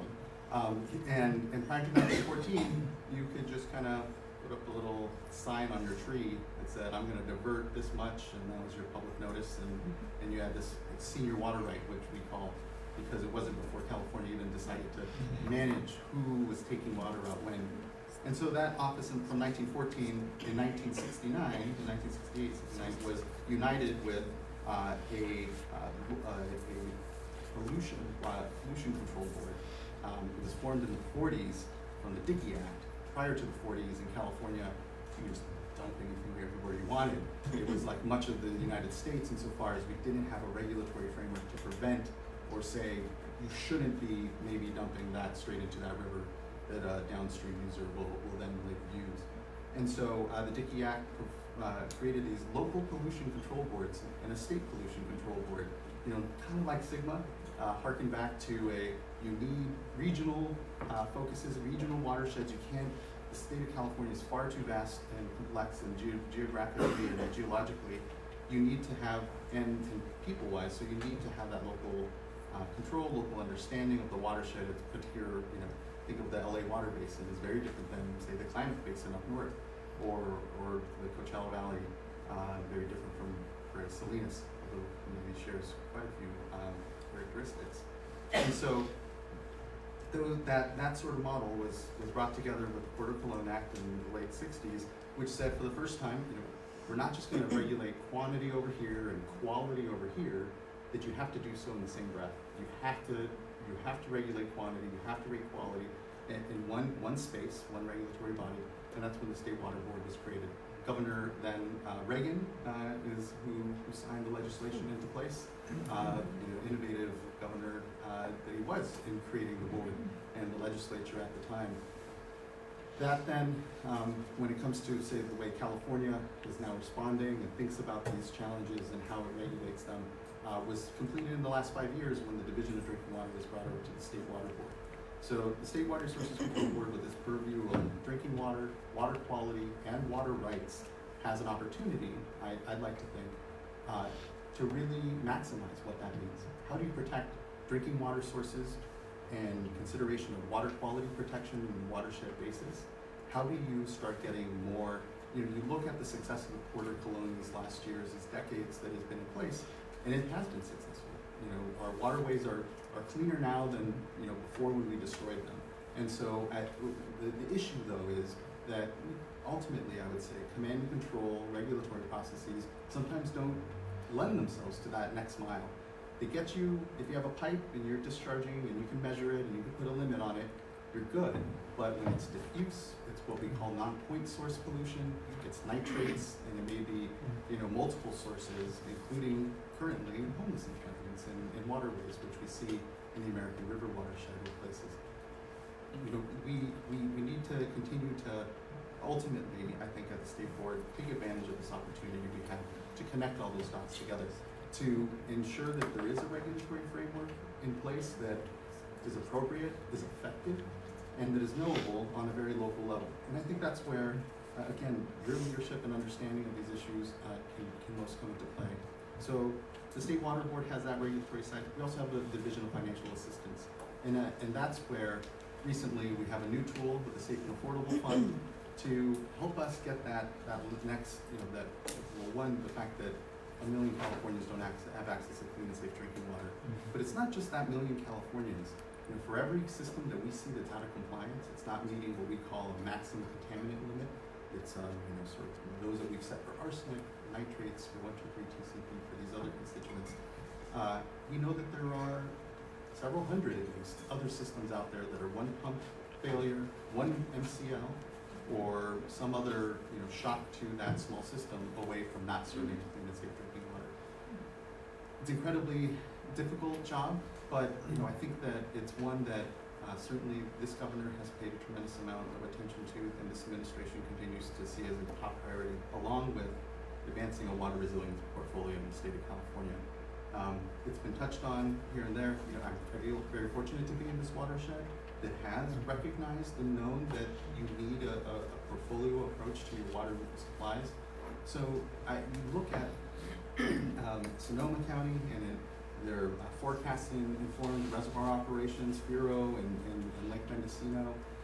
You look, I feel very fortunate, with Grant Davis, I have worked with years now, decade, I'll say, when on some of these issues, and the sustained leadership that's in this state, in these watersheds, is what we're trying to better synthesize as an administration. We talk about a resilience portfolio. So it is learning and ensuring that we try to best figure out how we, I think, capture what was a tremendous amount of momentum coming out of the drought, the Sustainable Groundwater Management Act passage, conservation, that incredible to have the entire state of California, its urban population conserve a quarter of its usage, 25% in the turn of a knob.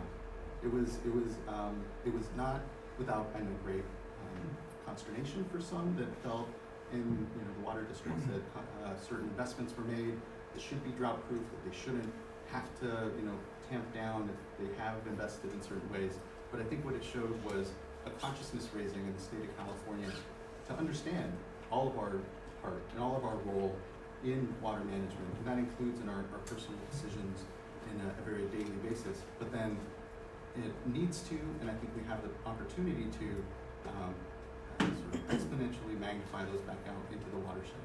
So it's also about knowing where the water ultimately came from, and the systems that we need to continue to reinvest in if we're going to be able to serve the population we have now, let alone the 10 million that we estimate we will have by 2050, and then let alone the warming that will come with that, and the strains that will put on infrastructure that was built for the 20th century when we had 21st century challenges.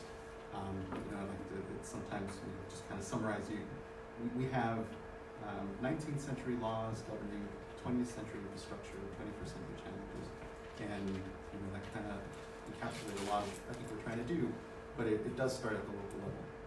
Most of these projects, 85% of the funding is from ratepayers, everyday citizens paying their water, wastewater bill or drinking water bill, and decisions that you all make in your communities. And so I just want to end again with a thank you then for I know the great amount of leadership that's here in this room and the opportunity to do whatever it is the chair of the water board does, which hopefully is to continue to translate that regulatory space we have, to innovate in that space, and ensure that we're good stewards of the authorities that we've been granted and effective ultimately together.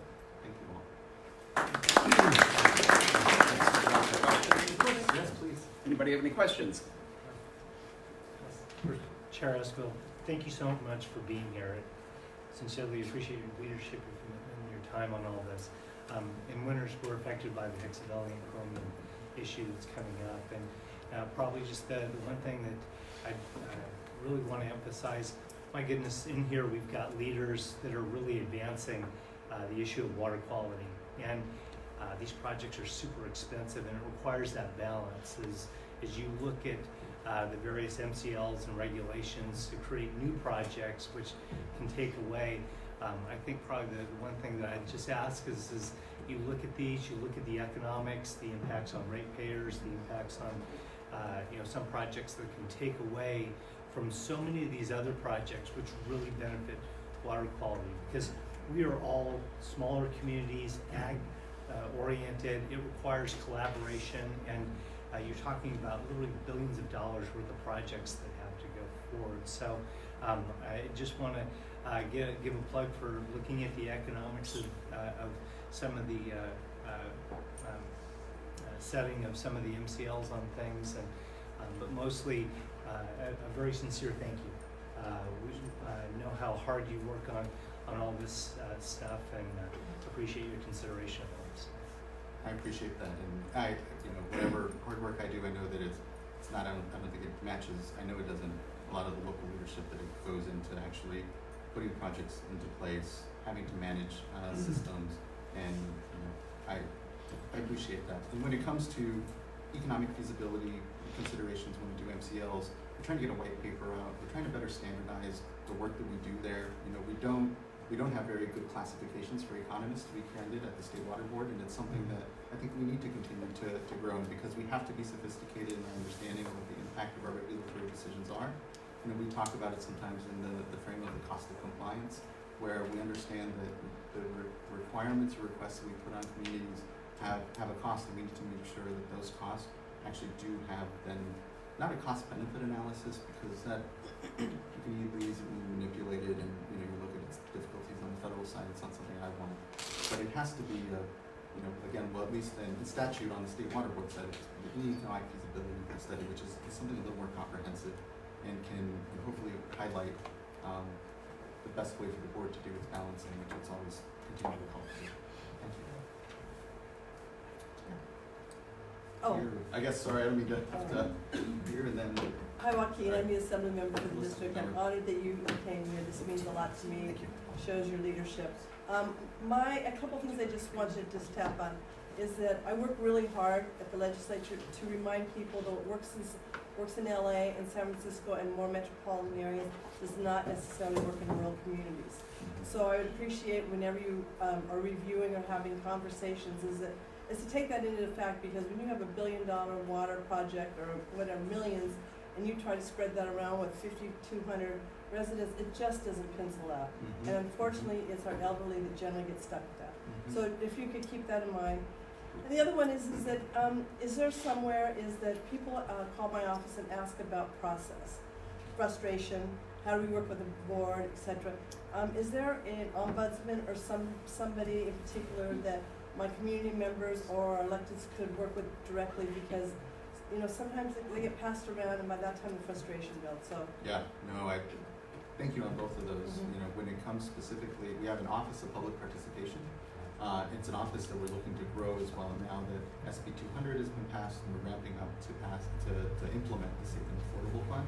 So we're looking to continue to increase our capacity to make sure that we are being responsive, and that also, quite frankly, our website is something that needs to be improved. And so far as the number of, I know, just say like phone numbers on there, it's hard for a person to know. I don't know what I need to do. I just know that the state board is somehow involved, or maybe not. Maybe it is the Department of Water Resources, and it's someone that's upset about the state water project, or maybe it's a local water issue. But people simply, need to be able to understand, and frankly, are busy living their lives, raising children, doing the work that that is important for them, and having to be passed around to multiple people in an agency is probably the epitome of perfect work. So I'm looking at ways that one, the website becomes a better regulatory platform, that becomes more clear, and that also we're using these new resources that we're receiving because they're safe and affordable, and the work that actually gets to having a greater responsiveness. So thank you. Yes, you mentioned about the communities that have non-clean drinking water. What kind of directives and what kind of measures are in place to make these districts or communities comply? And what is the time frame on those directives? So the Division of Drinking Water, again, it came over about 5 years ago, and it has primary regulatory authority over those things. So a system that they're the district engineers all and up and down the state that they inspect systems, they fine them for being out of compliance, they ensure that they continue to meet the primary MCLs and all the other sort of purview that they have. The issue is that for the, say, 300 at this point that we have, systems that are out of compliance, they're not delivering safe and affordable safe drinking water. The affordability part we can just leave aside. We can find them. They are often not under fines, under CDOs, under mandatory actions, corrective actions. But you often find these are communities that simply don't have the ratepayer base, don't have the capacity to turn that ship around. And what we have found, and so since just taking the last 5 years since the Division of Drinking Water came over to the state board, we've been very successful with a lot of leadership at the legislature to develop tools like mandatory consolidation. So we're forcing small systems that aren't compliant to merge with more compliant systems and bring them in and bring those communities in. That often comes with great political tension, where you have, for very obvious reasons sometimes in the community, a reason why the two communities never did join, and there hasn't been the provision of sanitary or drinking water services to communities. And so there's a lot of complexities that come into how we actually get to the solution. For us, though, it is really around that regionalization. How do you get systems to be of size, to have resiliency, to be able to be sustainable, to be able to meet the next MCL that comes along, to be able to have the ratepayer base to continue to serve clean and safe drinking water. And so it's gonna take those sorts of tools. And so the authorities that we had previously, so those usual tools, finding getting you there. Now with the Safe and Affordable Fund, we can start to pay for the operation and maintenance delta that we can never really for these systems. We had capital dollars that you can pay for pumps and systems, and but if you can spend all that capital you want, but if you can't spend it on any sort of operation and maintenance, the long-term maintenance of that facility, you may now as well make an investment. And there's examples of that throughout the state where we've spent millions of dollars on a system and come back in a few years and the community again doesn't have access to clean, safe drinking water. And it's because of that key part. So that's where this fund is really going to come in and change and I think supercharge so much of the work that we've been able to develop over, say, just the last 5 years with these different authorities, these consolidation authorities, additional technical assistance authorities. So it's not to say that it's an easy path ahead, but we definitely have a new tool, and we're going to be looking to use it transparently. So as a follow-up question, when there are pockets of communities that are county within an urban area, the cost of integrating that county land into an urban area is very high. Sure. Yeah, because of the lack of, it's not just the drinking water, it's the lights. Because it's not just the water, it's the whole infrastructure, streets and sidewalks and lights, etc. Yeah. And nobody wants to carry the burden. The county, the state, and the city. city. No one financially Exactly. too as well. The community doesn't have it. And I think that's the problem, if I may. I think it drives to the issue that land planning and water planning have been separate in our communities. And we need to better integrated land planning. We need to, the water components of that, how and where the provision of drinking water happens within the spheres of influence need to have a tighter stitch, because you're right, you have a disjointed sort of approach, I think, ultimately. Thank you. Thank you. Maybe one more question. Joy Alderson, here, City of Napa, and also do a lot of work with the California Nevada section of the American Water Works Association. And through our trade group, we've been doing a lot of outreach with respect to these smaller systems, particularly in the Central Valley, educating these system operators, which are typically one person. They're running the pumps, they're running the wells, they've done that for years. They have no concept of water quality. Yeah. So they do a great job, all they can. They're up in the middle of the night keeping things flowing. They've never heard of arsenic. They don't know how to bring in a resin and treat crimson. It really comes down to an education aspect for those individuals. They have all the desire, all the need. They just have zero education with respect to quality. It's a new concept to them. So the trade groups, and I would encourage continuing to, you have some rock stars within your group. Amy Little here locally is fantastic with drinking water, and Gene Leon, you don't know his name, you should.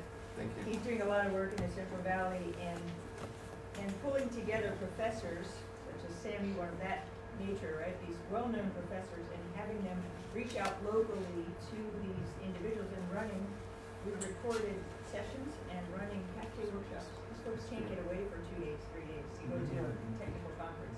Running half-day workshops and educating them.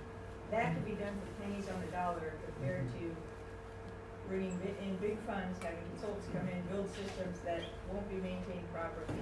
So I would just encourage continuing to look at the trade groups, working together at the local level, education from the ground up, because that's what will make it sustainable for the long term. And I come with the truth. Well, and that's great. That ongoing education, a resource, and again, trade groups are willing to facilitate that. and thank you for that. It's actually, it is a key premise of the work that we're doing is, we're also talking about workforce development in the context of safe and affordable, because for us, it isn't about hiring a contractor that's gonna come in and try to master, build communities. It's about building the capacity of communities to imagine and build for the future that they want themselves. I mentioned our mandatory consolidation authorities. We've expressed those a little here and there, but what's been interesting to see is the number of voluntary consolidations that have come that are sprouted because of it. And I think that that's where the real power is. It is where communities themselves look around, develop their capacity, self-assess, and say, this is what we want for our future, and the state's there to be a partner in helping build that capacity. And so it is a key premise of the Safe and Affordable Fund. We're not looking to, it's local hire preferences. We're building it within the program itself at the ground up, because we are very cautious of previous attempts or other places that don't work from a community basis model, and instead don't see a lasting change. So thank you. Thank you, Chair. Thank you.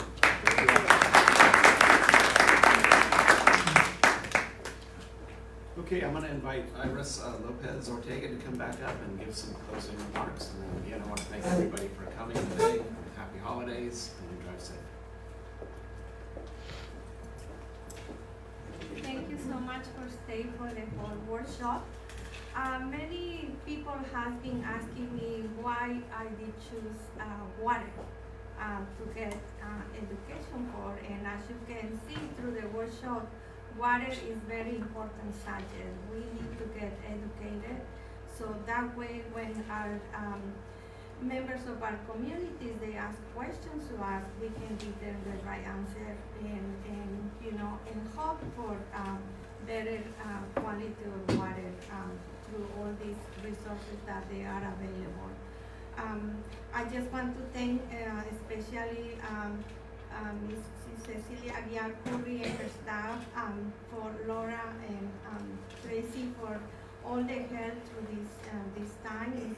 As Cecilia mentioned, it's been almost a year since we got together in Sacramento, and I asked her to do this workshop. And also I want to say thank you especially to Well, and because through well is where I've been, educated myself. And Alma and Brianna for flying from Los Angeles to be here and make this possible. And to all the speakers for being here. I want to ask Ms. Agyapuri if you can please stand up so I can give you your well-being. Very sweet. Welcome to well. Part of well.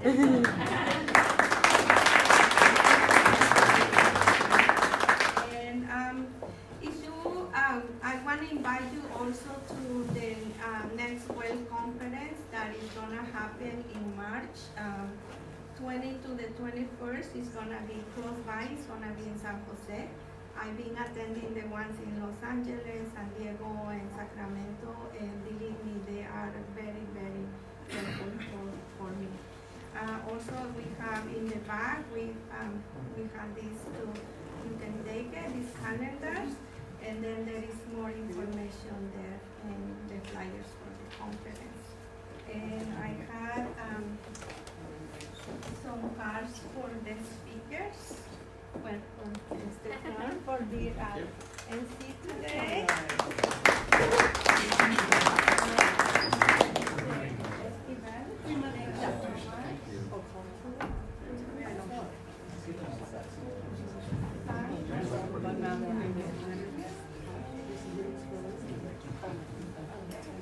Thank you.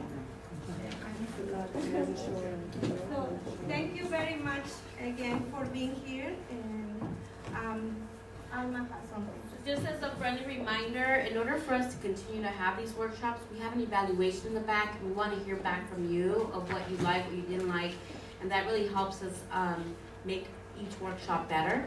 And then also, we'd like to invite everyone to come up and take a group picture.